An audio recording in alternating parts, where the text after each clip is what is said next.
18 जून 1576 राजस्थान के राजसमंद जिले में अरावली की ऊंची नीचे पहाड़ियों के बीच बसे एक दर्रे हल्दी घाटी के पास इतिहास का वो युद्ध लड़ा जा रहा था जिसने आने वाली सदियों तक वीरता की मिसाल कायम कर दी। एक तरफ मुगल बादशाह अकबर की विशाल सेना थी जिसमें 10,000 से ज्यादा सैनिक, सैकड़ों हाथी और बंदूकधारी थे, तो वहीं दूसरी तरफ सिर्फ 3,000 घुड़सवार और थोड़ी सी संख्या में भील तीरंदाज थे जिनका नेतृत्व मेवाड़ के शेर महाराणा प्रताप कर रहे थे। ये सिर्फ दो सेनाओं का टकराव नहीं था बल्कि स्वाभिमान और सत्ता के बीच की लड़ाई थी। अकबर चाहता था कि मेवाड़ भी बाकी राजपूत राज्यों की तरह उसके सामने झुक जाए, लेकिन महाराणा प्रताप ने साफ कर दिया था कि मेवाड़ की धरती किसी तुर्क बादशाह की गुलाम नहीं बन सकती। महाराणा के स्वाभिमान को देख अकबर के गुरूर को गहरी चोट पहुंची, जिसके बाद 18 जून 1576 के दिन हल्दी घाटी के युद्ध में दोनों की सेनाएं आमने सामने आ गयी। यहाँ हर तलवार की चमक, हर तीर की चोट और हर योद्धा की हुंकार इस बात की गवाही दे रही थी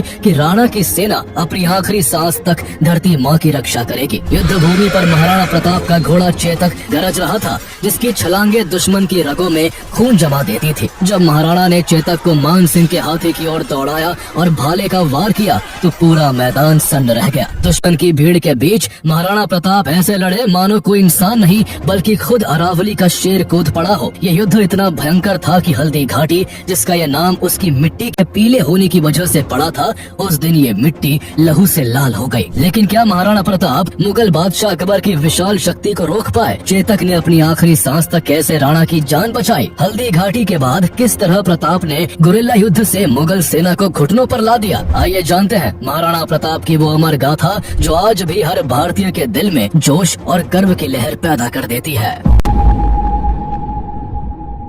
मेवाड़ का गौरव और स्वाभिमान सदियों से चमकता आ रहा था, लेकिन 16वीं सेंचुरी में जब मुगल एम्पायर भारत में अपनी जड़ें जमाने लगा तब मेवाड़ को इस गौरव की सबसे कठिन परीक्षा से गुजरना पड़ा। सेंट्रल एशिया के फरगना से आए तैमूर लंग के वंशज बाबर ने 1526 में फर्स्ट बैटल ऑफ पानीपत में इब्राहिम लोदी को हराकर दिल्ली सल्तनत पर कब्जा कर लिया और भारत में मुगल साम्राज्य की नींव रखी। 1530 में बाबर की मौत के बाद उसका बेटा हुमायूं गद्दी पर बैठा, लेकिन उसका शासन अनस्टेबल रहा। 1540 में शेरशाह सूरी ने उसे हराकर एग्जाइल में भेज दिया। इसी दौरान 9 मई 1540 को मेवाड़ के राणा उदय सिंह और उनकी पहली रानी जयवंता बाई के घर एक बेटे का जन्म हुआ जिसका नाम प्रताप रखा गया। ये मेवाड़ के लिए एक नए युग की शुरुआत थी। प्रताप की माँ एक कृष्ण भक्त थी, इसलिए उन्होंने प्रताप को बचपन से ही महाभारत की कथाएं, भगवान कृष्ण की शिक्षाएं और एथिकल वैल्यूज सिखाई। साथ ही प्रताप को अपने ग्रैंडफादर राणा सांगा और ग्रेट एंसेस्टर बप्पा रावल की वीरता की कहानियां भी सुनाई जाती। राणा सांगा ने फॉरेन इन्वेडर्स के खिलाफ मेवाड़ की रक्षा की थी और बप्पा रावल ने मेवाड़ को एक पावरफुल राज्य बनाया था। इन स्टोरीज ने प्रताप के मन में देशभक्ति और स्वाभिमान की गहरी जड़ें डाल दी। प्रताप का बचपन गुरुकुल और भील समुदाय के बीच बीता। सुबह वो गुरुकुल में वेद, शास्त्र और युद्ध कला सीखते और दोपहर में भीलों की बस्तियों में चले जाते। भील उन्हें प्यार से कीका कहते थे क्योंकि उनकी कम्युनिटी में बेटों को इसी नाम से पुकारा जाता था। भीलों के बीच रहते हुए प्रताप फिजिकली और मेंटली मजबूत होते गए। बहुत कम उम्र में ही वो घोड़ा दौड़ाने, तेज तर्रार तरीके से तलवार चलाने और तीरंदाजी में महारत हासिल कर चुके थे। उनका साहस देखकर लोग दंग रह जाते थे। राणा उदय सिंह के सबसे बड़े बेटे होने के नाते उन्हें राज्य में युवराज की उपाधि मिली और वो आम जनता के बीच इस तरह से घुल मिल गए कि उनकी पॉपुलैरिटी छोटी सी उम्र से ही बढ़ने लगी। उसी बीच राजस्थान की धरती से थोड़ी ही दूर सिंध के अमरकोट में 1542 में हुमायूं के बेटे जलालुद्दीन अकबर का जन्म होता है। अकबर को 1556 में सिर्फ 13 वर्ष की उम्र में ही दिल्ली की गद्दी पर बैठा दिया जाता है। चूँकि अकबर उम्र में छोटा था इसलिए असली शक्ति उसके रीजेंट बैरम खान के पास थी, लेकिन जल्द ही अकबर ने बैरम खान को हटाकर पूरी पावर अपने हाथों में ले ली और अपनी एक्सपेंशनिस्ट पॉलिसी के तहत 1562 में मालवा के शासक बाज बहादुर को तरंगपुर की लड़ाई में हराकर अकबर ने मुगल एम्पायर को लगातार फैलाना शुरू कर दिया। अब उसकी नजर राजस्थान पर थी क्योंकि यहाँ से गुजरात के समुद्र तट तक जाने वाले ट्रेड रूट्स गुजरते थे जो स्ट्रेटेजिकली काफी इम्पोर्टेंट थे। लेकिन उस समय राजस्थान में राजपूतों की वीरता अपने शिखर पर थी। अकबर चाहता था कि वो उसके आगे झुके, इसलिए उसने उन्हें मनाने और दबाने के लिए हर तरीका अपनाया। कभी सेना का जोर दिखाकर, कभी डिप्लोमेसी से, तो कभी शादियों के रिश्ते बनाकर उसने कई राजपूत रियासतों को अपने मुगल साम्राज्य के अंडर कर लिया। आमेर के राजा भारमल ने भी अपनी बेटी हरखा बाई की शादी अकबर से करके मुगलों से संधि कर ली। धीरे धीरे आमेर, मारवाड़ और बूंदी जैसे कई राजपूत राज्य अकबर के अंडर आ गए, जिससे अकबर की शक्ति और बढ़ गई। लेकिन जब एक एक करके राजस्थान के सभी राजपूत राज्य अकबर के आगे झुक गए, तब भी मेवाड़ का राज्य चट्टान की तरह अडिग खड़ा था। मेवाड़ के राणा उदय सिंह ने अपने सिर को अकबर के दरबार में झुकाने से इनकार कर दिया। उदय सिंह ने अकबर को क्लियर मैसेज भेजा कि वो केवल भगवान एकलिंग जी के दीवान हैं और किसी मानव शासक के अधीन रहना वो कभी स्वीकार नहीं करेंगे। इस जवाब से अकबर गुस्से से आग बबूला हो गया और उसने तय किया कि वो मेवाड़ को अपने कंट्रोल में लेकर ही रहेगा। अकबर ने मेवाड़ के चित्तौड़गढ़ किले की घेराबंदी का प्लान बनाया। ये फोर्ट अपनी नेचुरल पोजीशन और मजबूत दीवारों के कारण इम्पेनेट्रेबल माना जाता था। इसकी ऊंची पहाड़ियाँ, खड़ी ढलाने और विशाल दीवारें इसे लगभग अजय बनाती थी। अकबर की सेना ने सीधे अटैक के बजाय लंबी घेराबंदी की स्ट्रेटेजी अपनाई और फोर्ट के चारों ओर घेरा डालकर मिट्टी के टीले बनवाए, तोपों से हमले किए और सुरंगों में बारूद भरकर विस्फोट किए। कई महीनों की घेराबंदी और बारूदी हमलों की वजह से आखिरकार किले की दीवारें टूट गई और मुगल सेना अंदर घुस गई। लेकिन शौर्य और पराक्रम से भरे राजपूतों ने हार मानने के बजाय अपने सम्मान और धर्म की रक्षा के लिए एक भयंकर लड़ाई लड़ी। जयमल राठौड़ और पत्ता सिसोदिया जैसे ब्रेव सोल्जर्स ने केसरिया कपड़े पहनकर अपनी आखिरी सांस तक लड़ाई लड़ी। जब ये साफ हो गया कि अकबर की विशाल सेना के आगे टिकना असंभव है, तो राजपूत महिलाओं ने जौहर की आग में कूदकर अपनी मर्यादा की रक्षा की। मुगलों की सेना ने किले पर कब्जा करने के बाद गुस्से और बदले की भावना से लगभग 30 से 40 हजार निर्दोष सिविलियंस का कत्लेआम कर दिया। ये क्रूएलिटी अकबर की लिबरल इमेज पर एक गहरा दाग बन गई। चित्तौड़ के फोर्ट पर अकबर की सेना का कब्जा हो जाने के कारण राणा उदय सिंह को चित्तौड़ छोड़कर गोंगुदा में शेल्टर लेना पड़ा। इस समय युवा प्रताप चित्तौड़ में ही रहकर मुगलों से लड़ना चाहते थे, लेकिन बड़ों के कहने पर उन्होंने भी किला छोड़ दिया। गोंगुदा में रहकर राणा उदय सिंह ने उदयपुर शहर की स्थापना की और वहीं से अपना शासन चलाया। यूं तो प्रताप उदय सिंह के सबसे बड़े बेटे थे, लेकिन उदय सिंह ने अपनी सबसे प्रिय रानी धीरबाई के बेटे जगमाल सिंह को अपना उत्तराधिकारी घोषित कर दिया। ये फैसला राजपूत परंपरा के खिलाफ था, जिसके अनुसार गद्दी का हकदार सबसे बड़ा बेटा होता था, जबकि जगमाल उनका 9वां बेटा था। लेकिन पिता की इस इच्छा को प्रताप ने सम्मान देते हुए एक्सेप्ट कर लिया। हालांकि इस फैसले से मेवाड़ की जनता बिल्कुल भी खुश नहीं थी। स्थिति तब और बिगड़ गई जब 1572 में राणा उदय सिंह की डेथ हुई। उनके अंतिम संस्कार में जगमाल सिंह के अलावा मेवाड़ का हर व्यक्ति मौजूद था। जगमाल उस समय महल में अपना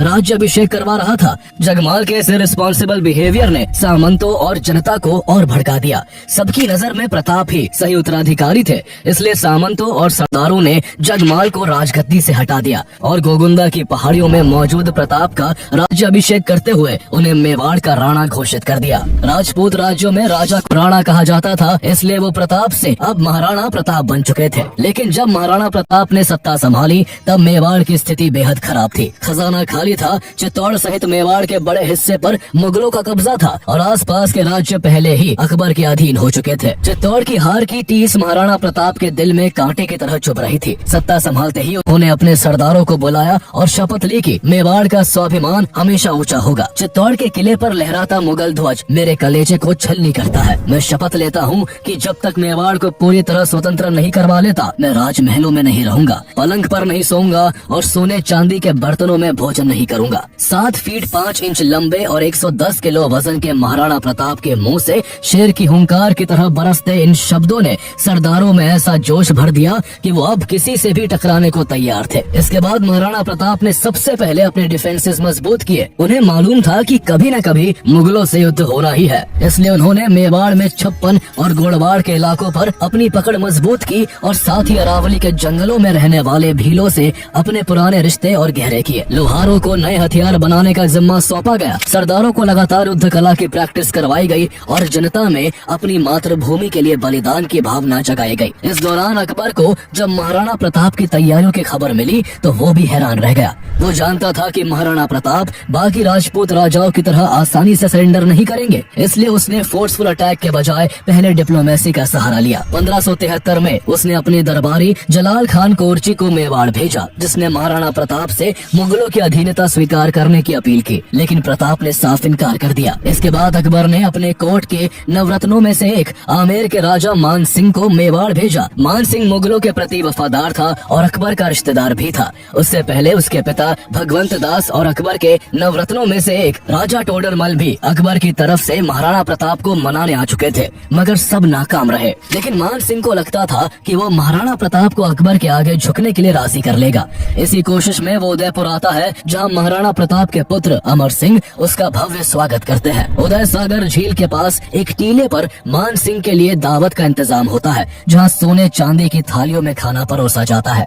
लेकिन मान सिंह जिस व्यक्ति से मिलने आया था, उसे वो महाराणा प्रताप कहीं भी दिखाई नहीं दिए। ये देखकर मान सिंह के गुरूर को गहरी चोट पहुंची और उसने महाराणा के पुत्र अमर सिंह से कहा कि वो तब तक खाने को हाथ नहीं लगाएगा जब तक महाराणा स्वयं उसके साथ बैठकर भोजन नहीं करते। अमर सिंह ने मान सिंह से कहा कि महाराणा के पेट में दर्द है, इसलिए वो उसके साथ भोजन नहीं कर पाएंगे। ये सुनकर भी मान सिंह अपनी जिद पर अड़ा रहा। जब ये बात महाराणा प्रताप तक पहुंची तो उन्होंने उसके लिए जो संदेश भेजा, उसे सुन मान सिंह के चेहरे का रंग सफेद पड़ गया। महाराणा का संदेश था कि वो ऐसे राजपूत के साथ खाना नहीं खा सकते जिसने अपनी बुआ की शादी एक तुर्क से कर दी हो। दरअसल महाराणा प्रताप ने अकबर को कभी भारत का नहीं माना। वो अकबर को हमेशा तुर्क कहकर ही संबोधित करते थे, जहाँ अकबर के पूर्वजों की जड़ें थी। ये सुनते ही मान सिंह तिलमिला उठा। उसने भोजन नहीं किया और घोड़े पर सवार होकर महाराणा प्रताप के पुत्र अमर सिंह से कहा, मुगल बादशाहत को ठुकराना एक संघर्ष को चुनौती है। अगर तुम युद्ध चाहते हो तो तुम्हारी इच्छा जल्दी ही पूरी होगी। मैं महाराणा का अभिमान चूर चूर कर दूंगा। अब हमारी अगली मुलाकात युद्ध भूमि में होगी। तभी अमर सिंह के साथ खड़े भीम सिंह डोडिया ने मान सिंह से व्यंग्य में कहा, जब लड़ने आओ तो अपने फूफा अकबर को साथ लाना मत भूलना। ये सुन मान सिंह और बुरी तरह से बौखला गया। कहते हैं कि मान सिंह के जाने के बाद महाराणा प्रताप ने उन बर्तनों को धुलवाया जिनमें उसे खाना परोसा गया था, ताकि उनकी नजरों में उस पाप को धोया जा सके जो पाप मान सिंह ने अपनी बुआ की अकबर से शादी करवा कर किया था। जब मान सिंह ने अकबर के दरबार में पहुंचकर महाराणा प्रताप द्वारा किए गए ह्यूमिलिएशन की कहानी सुनाई तो अकबर आग बबूला हो उठा। इससे पहले भी वो कई दूतों को भेज चुका था, लेकिन हर बार महाराणा प्रताप ने मुगलों के आगे झुकने से साफ इनकार कर दिया था। गुस्से से भरे अकबर ने अब मेवाड़ को सबक सिखाने की ठान ली। उसने मेवाड़ को अधीन करने के लिए मान सिंह को सेना को लीड करने की जिम्मेदारी सौंप दी। अब तक अकबर के पाले में महाराणा प्रताप के दो भाई भी थे। जगमाल सिंह को जब राजगद्दी से हटाया गया था, तब वो मेवाड़ छोड़कर अकबर की शरण में आ गया था। अकबर ने उसे जहाजपुर की जागीर सौंप दी ताकि वो महाराणा प्रताप के खिलाफ उसका साथ दे सके। इससे पहले महाराणा प्रताप का एक और भाई शक्ति सिंह भी अकबर के रहमो करम पर अपनी जिंदगी काट रहा था। इस तरह महाराणा प्रताप के दो भाई दुश्मन से हाथ मिला चुके थे। मान सिंह जो पहले से ही महाराणा द्वारा किए गए अपमान की आग में जल रहा था, उसकी लीडरशिप में एक विशाल मुगल सेना तैयार की जाती है, जिसमें करीब 10,000 सैनिक, सैकड़ों हाथी, घुड़सवार, तीरंदाज और बंदूकधारी भी थे। इस सेना में आसफ खान को सेकंड कमांडर अपॉइंट किया गया था। सेना में गाजी खान बादाख्शी, सैयद अहमद बरहा, काजी खान, मेहतर खान और अली मुराद जैसे कई जाने माने मुस्लिम वॉरियर शामिल थे, जबकि लौन करण कछवाहा, माधव सिंह और जगन्नाथ कछवाहा जैसे कई राजपूत सरदार भी मुगल सेना की तरफ से महाराणा प्रताप के खिलाफ लड़ने वाले थे। मुगल सेना मेवाड़ के नॉर्थ ईस्टर्न पार्ट से एंट्री करते हुए मांडलगढ़ के कस्बे में डेरा डालकर युद्ध की तैयारी में जुट गई। इधर महाराणा प्रताप पहले से ही युद्ध का इंतजार कर रहे थे। मेवाड़ की सेना गोंगुदा में अपनी स्ट्रेटेजी बना रही थी। महाराणा प्रताप की सेना में करीब 3,000 घुड़सवार और 400 भील तीरंदाज थे। देखा जाए तो मुगल सेना महाराणा प्रताप की सेना से 4 गुना बड़ी थी, लेकिन करेज एंड परसिस्टेंस में प्रताप की सेना का कोई मुकाबला नहीं था। उनके साथ बड़ी सादड़ी के झालामाण सिंह, सलूम्बर के कृष्णदास चुंडावत और रावत नेतसी जैसे कई वीर राजपूत सरदार थे। भील जनजाति के मुखिया राव पूंजा ने भी राणा का साथ दिया। एक और खास योद्धा हकीम खान सूर थे, जो शेरशाह सूरी के वंशज थे और मुगलों के खिलाफ अपनी एंसेस्ट्रल एनमिटी के कारण मेवाड़ की सेना के साथ थे। महाराणा प्रताप ने मुगल सेना की तादाद ज्यादा होने की वजह से उसको हल्दी घाटी के दर्रे में घेरने का प्लान बनाया। अपनी पीली रंग की मिट्टी के कारण इस घाटी का नाम हल्दी घाटी पड़ा, जिसके बीच से निकलने का रास्ता इतना नैरो था कि एक साथ ज्यादा सैनिक इसमें से नहीं निकल सकते थे। 18 जून 1576 की सुबह सूरज उगने से पहले ही दोनों शिविरों में हलचल शुरू हो जाती है। महाराणा प्रताप अपनी 3,000 की कैवलरी को 2 हिस्सों में बांटते हैं। एक छोटा हिस्सा हकीम खान सूर की लीडरशिप में था, जिसमें रामदास राठौर, कृष्णदास चुंडावत और रावत नेतसी जैसे वॉरियर्स शामिल थे। सेना का मुख्य हिस्सा खुद राणा प्रताप की लीडरशिप में था। इस टुकड़ी में राजा रामशाह तोमर और झालामाण सिंह थे। जैसे ही सूरज की पहली किरणें हल्दी घाटी पर पड़ी, युद्ध का बिगुल बज जाता है। मुगल सेना की advance frontline unit Syed Hashim बरहा की लीडरशिप में हल्दी घाटी के वेस्टर्न पार्ट की ओर बढ़ती है। महाराणा प्रताप की सेना पहले से ही तैयार थी। जैसे ही मुगलों की सेना नजदीक आई, मेवाड़ की छोटी टुकड़ी ने बिजली की तरह अचानक तेज हमला बोल दिया। इस सडन एंड शार्प अटैक ने मुगल फ्रंटलाइन यूनिट को पूरी तरह से तितर बितर कर दिया। उबड़ खाबड़ जमीन और कांटों भरे रास्तों ने मुगल सैनिकों को और परेशान किया, जिसकी वजह से एक कंफ्यूजन का माहौल क्रिएट हुआ और हाशिम बरहा की यूनिट पीछे हट काटते हुए कुछ ही पलों में अपनी ही सेना की एक यूनिट से जा टकराई, जिसका नेतृत्व आसफ खान और जगन्नाथ कछवाहा कर रहे थे। इस अफरा तफरी में मुगल सेना के राजपूत सैनिक भेड़ों की तरह भाग खड़े हुए। इस बीच महाराणा प्रताप की मेन यूनिट ने हल्दी घाटी के मुहाने पर मुगल सेना की दूसरी टुकड़ी पर भी जोरदार हमला बोल दिया, जिसका नेतृत्व काजी खान और शिकरी के शेखजादे कर रहे थे। महाराणा प्रताप की अगुवाई में ये हमला इतना जबरदस्त था कि काजी खान की यूनिट की हालत खराब हो गई और मुगल सेना में भगदड़ मच गई। इसके बाद जैसे ही युद्ध हल्दी घाटी के ऊपरी हिस्से से निकलकर खमनोर के खुले मैदानों में पहुंचा, दोनों सेनाओं को मूव करने की जगह मिल गई और लड़ाई और भी ज्यादा भयंकर हो गई। मेवाड़ की सेना ने अपने इनिशियल अटैक्स में मुगल सेना को पूरी तरह से हिला दिया। जब चारों तरफ से मुगल सेना में हाहाकार मच गया, तब मान सिंह ने खुद युद्ध के मैदान में उतरने का फैसला किया। इस बीच मुगलों की सेना में बंदूकों से फायर करने वाले सैनिक भी थे, जिन्होंने मोर्चा संभालते हुए मेवाड़ की सेना पर गोलियों की बौछार शुरू कर दी। भालों और तलवारों से गोलियों का मुकाबला नहीं हो सकता था, इसलिए इस बार बंदूकधारियों के हमले से मेवाड़ की सेना को भारी नुकसान हुआ और उनके कई सैनिक मारे गए। जब महाराणा प्रताप को लगा कि मुगलों की सेना भारी पड़ती दिख रही है, तो उन्होंने हाथियों को बैटलफील्ड में उतारने का आदेश दिया। इसके बाद युद्ध में हाथियों की एंट्री हुई। मुगल सेना का गजमुख्ता नामक हाथी मैदान में उतरा, जिसका मुकाबला मेवाड़ की सेना के हाथी लोना ने किया। लोना ने गजमुख्ता को बुरी तरह से घायल कर दिया, जो इस वार से मैदान छोड़कर भागने ही वाला था कि तभी एक गोली ने लोना के महावत को मार गिराया, जिस कारण लोना युद्ध से बाहर हो गया। तभी मेवाड़ का सबसे प्रसिद्ध हाथी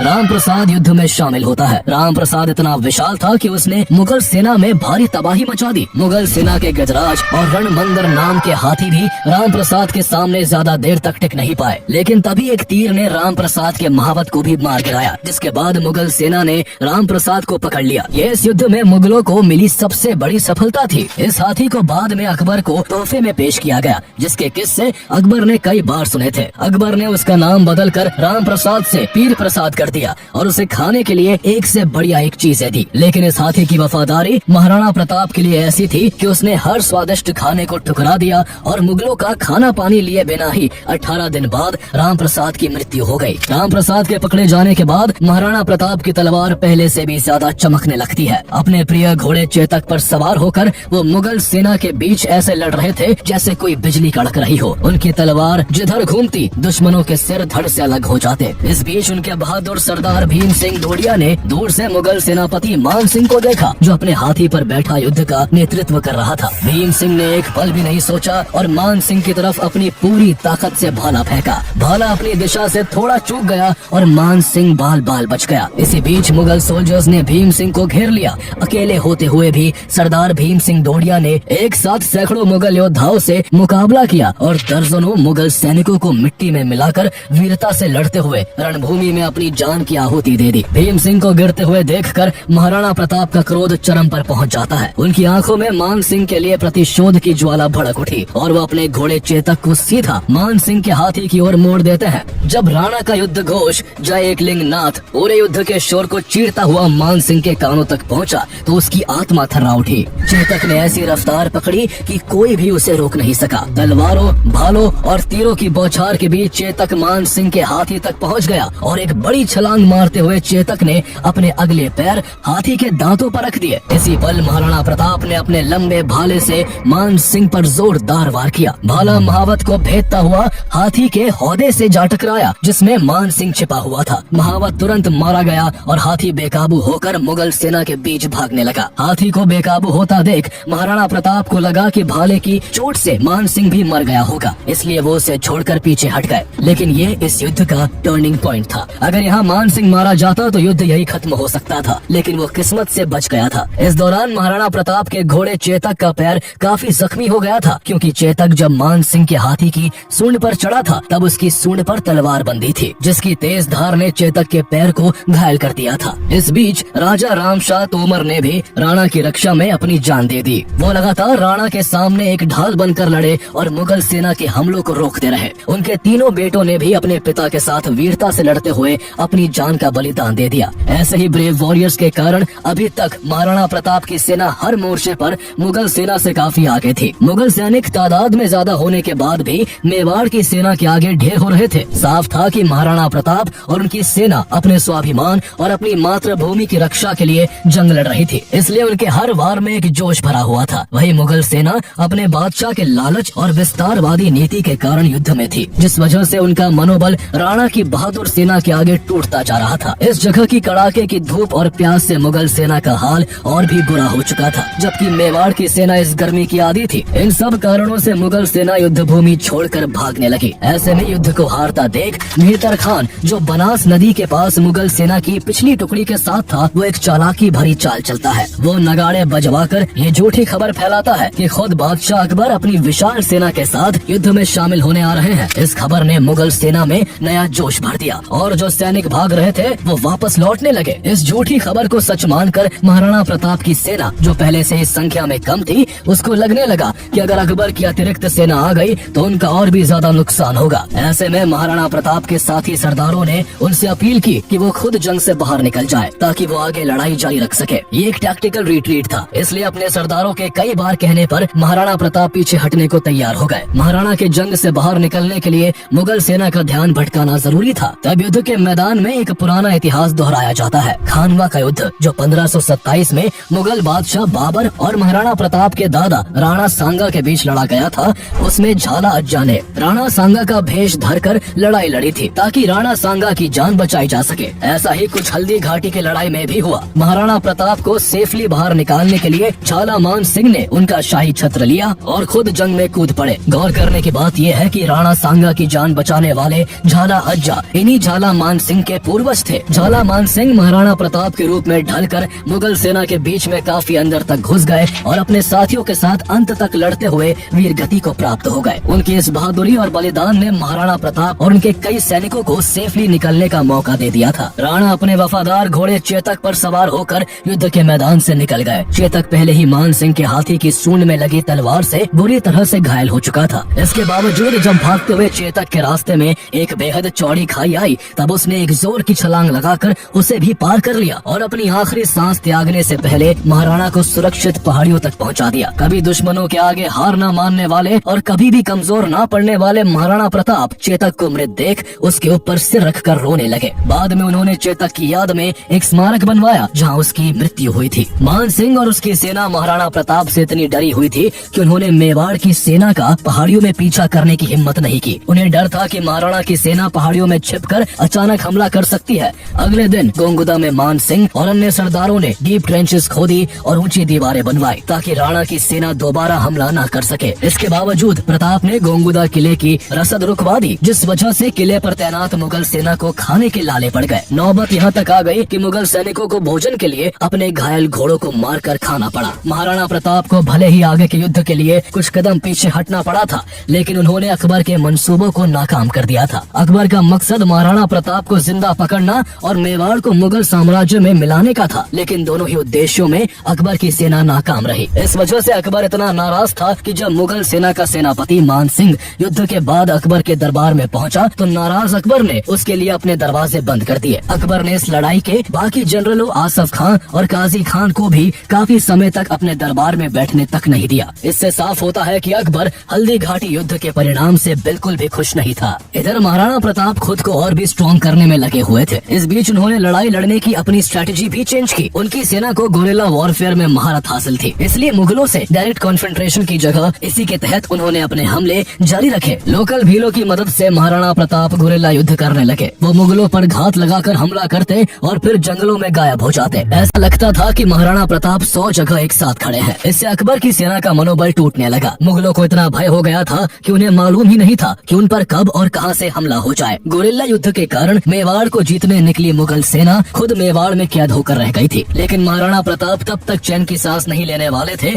जब तक वो अकबर से अपने राज्य का हर हिस्सा वापस नहीं छीन लेते। इसलिए उन्होंने एक और बड़े युद्ध की तैयारी शुरू कर दी। उन्होंने अपने सरदारों को कहा कि धन इकट्ठा करके एक विशाल सेना का निर्माण किया जाए। जब महाराणा प्रताप के बचपन के दोस्त भाबा शाह को पता लगा कि महाराणा को सेना खड़ी करने के लिए पैसे की जरूरत है, तो उन्होंने अपनी सारी दौलत महाराणा प्रताप को सौंप दी। इसके बाद महाराणा प्रताप एक बड़ी सेना को खड़ा करते हैं और हल्दी घाटी युद्ध के 6 साल बाद 1582 में मुगल सेना और महाराणा प्रताप के बीच दिवेर का युद्ध लड़ा जाता है। उनकी सेना दिवेर के पासेस में मुगल ठिकानों पर बिजली की तरह टूट पड़ी। इस युद्ध में मुगल सेना का नेतृत्व अकबर का चाचा सुल्तान खान कर रहा था। महाराणा प्रताप के बेटे अमर सिंह ने सुल्तान खान को भाले के वार से मार गिराया। मुगल कमांडर की मौत के बाद मुगल सेना भाग खड़ी हुई हुई। इस युद्ध में महाराणा प्रताप की निर्णायक जीत हुई और 36,000 मुगल सैनिकों ने महाराणा प्रताप के सामने सरेंडर कर दिया। ये वही जीत थी जिसके लिए महाराणा प्रताप ने हल्दी घाटी के युद्ध में अपने पांव पीछे किए थे। लेकिन इस जीत के बाद भी वो रुके नहीं। उन्होंने आगे बढ़ते हुए एक ही दिन में 36 मुगल पोस्टों को तहस नहस कर दिया और देखते ही देखते